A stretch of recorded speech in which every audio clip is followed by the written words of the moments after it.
मदनकार बाबा के सुनने गावाएगी, मदनकार बाबा के सुनने गावाएगी।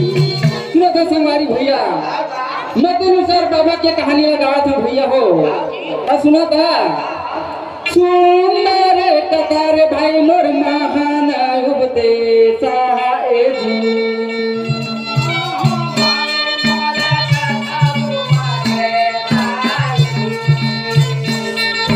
सुंदर कतार भाई मोर कहावा उपदेश है जी।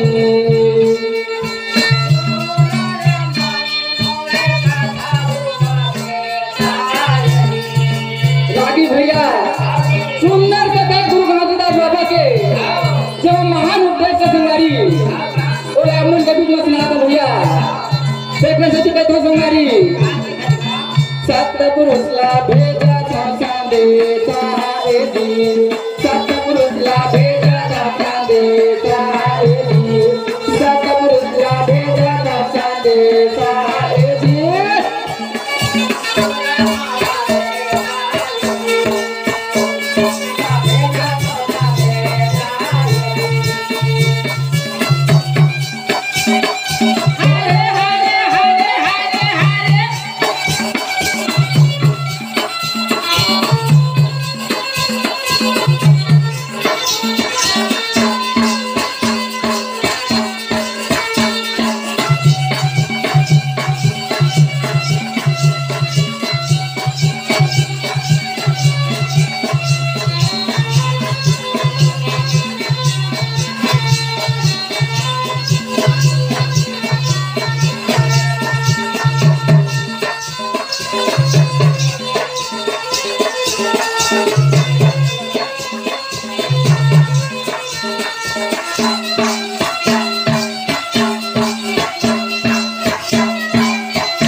गुरु घासीदास बाबा संदेशा भेजा था संगवारी।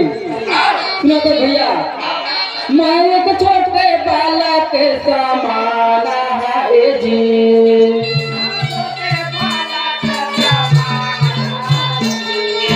मैं एक छोटे बालक समान है जी।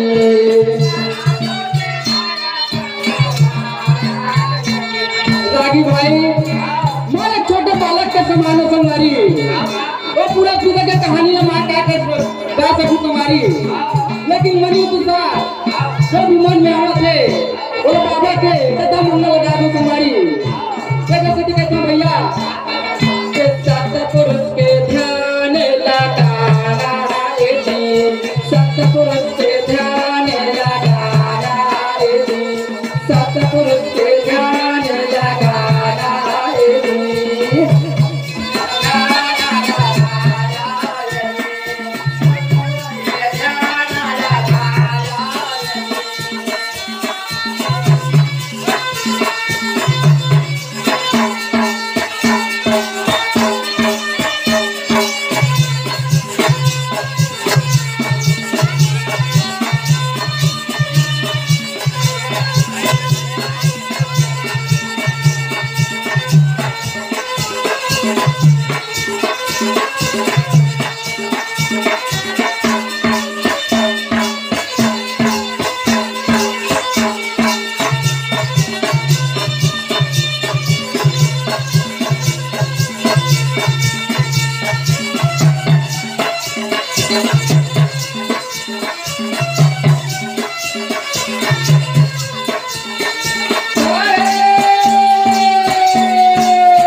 हाँ